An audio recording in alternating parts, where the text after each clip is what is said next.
So I'm discharged and I'm back to work, and I'm on the payroll, but I'm on a limited duty assignment, and I'm very, very grateful that the police department had that arrangement for policemen who are disabled and have to work back towards being a full productive member of the service, and in my case, be rearmed, which is going to take some time in my case, because the depression had to be treated. That was an additional form of treatment that I experienced. And it was attached to, the depression was attached to, obviously, my thinking, which is fatal. My life is over. I'm going to get fired. They're going to fire me, and what am I going to do? And all of those. The shame of being fired because I come from a police family, father, 2 brothers, myself, cousins, the shame. So it's all projection into the future, all of which is ridiculous for us to engage in, but we do it. So I'm back to work, and I'm assigned to several different positions, units. An example, my first assignment on limited duty is in the mail room of the New York City Police Department, in police headquarters. I'm delivering mail. I'm going around bringing the department mail. On one of these visits through the halls of the old police headquarters, 240 Center Street, I come across my brother, who was a lieutenant, standing with 5 or 6 other men, all ranking officers. These guys are rising stars in the police department. They're all standing together. And I see them. I want to crawl into the mail basket. I have the mail under my arm. The shame is palpable. I want to crawl into the mail basket. And my brother calls me and says, "Jim, come over here." And he introduces me to Lieutenant this guy and Lieutenant this guy and Sergeant this guy and Lieutenant. And we're shaking hands. And he introduces me to this one fella, Jack Holmes, who was a lieutenant at the time, became a deputy chief. And Jack Holmes was a real rugged cop, you know, and he said, "So where do you work, Jimmy? What are you doing?" I said, I'm on limited duty, Lieutenant." "Oh, for what? What'd you get, a hand injury?" I said, "No, head injury." And I said, "I'm in the counseling unit. I'm going through the program for alcoholism. I'm an alcoholic." He was more stunned by my response than I was. He was absolutely stunned. My brother didn't flicker, didn't bat an eyelash. And so I continued that little bit of work in the mailroom, and then I was put into the photographic section of the police department. And ironically, that was becoming, in limited duty, still in limited duty, that was becoming a bit of a career path. I was learning some skills there that I had not learned before. I learned how to become a photographer.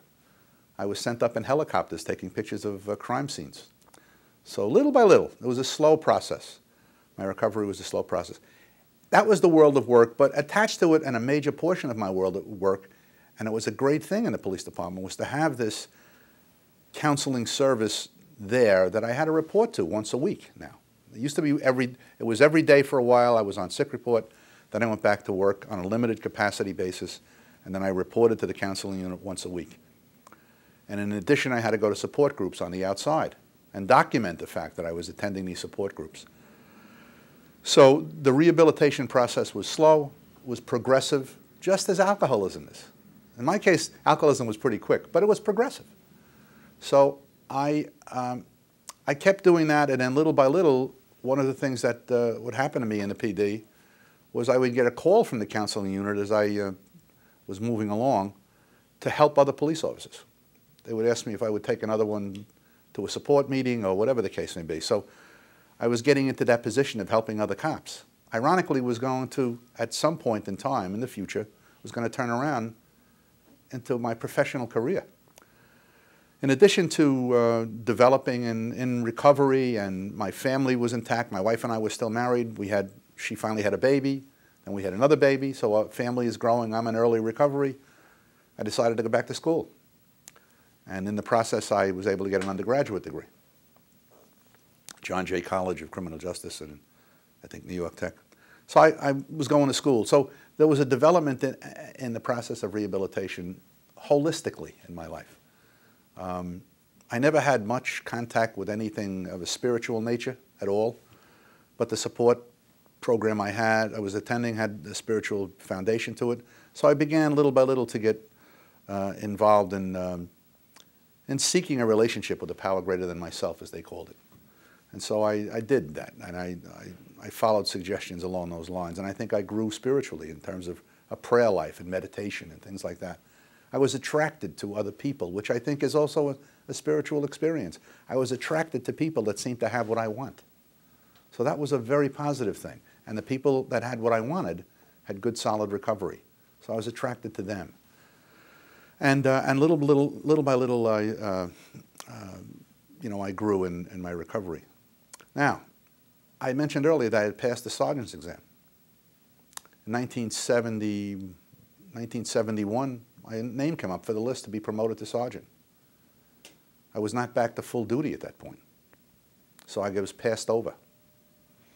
It was very defeating for me to be passed over for sergeant, but I kept on plugging. I didn't drink. It was a little glitch in my career. I like to describe my recovery as a process of ascending ruts. So I was in a little bit of a rut. And then I was returned to full duty. I was evaluated as being, in the police department's eyes, as fully in recovery. I went to trial in the PD, by the way, and I stood for the trial. I went to trial for the behaviors that I engaged in, and I did not get fired. My recovery and a letter of support from the director at that time, who was Monsignor Joe Dunn, was enough to have them keep me and put me on a probationary period. I got a fine because I'm accountable for the behavior.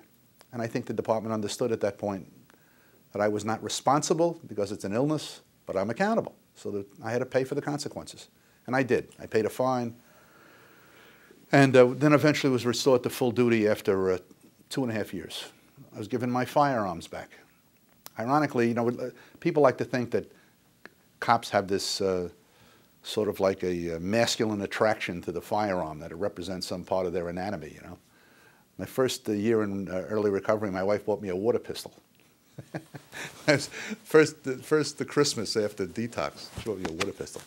So anyway, my firearms are restored, and now I'm assigned to, in fact, uniform patrol, the same precinct I had come from on 30th Street initially. No, well, it was now changed to 35th Street, Midtown South Precinct. I was there for a short time. And then all of a sudden, my name comes up again for promotion. And I called my brother, who was now a captain, I think, in the PD, and he was working for the police commissioner's office. And I said to him, do you think I'm going to get passed over again? And he said, you know what I want you to do? I want you to write a letter to the police commissioner telling him your story, just as I'm telling you. Write him this letter. Tell him your story. Patrick V. Murphy. So I wrote him a letter. The next call I get is to appear in sergeant's class. I got promoted to sergeant in 1972. I'm in recovery now 3 years.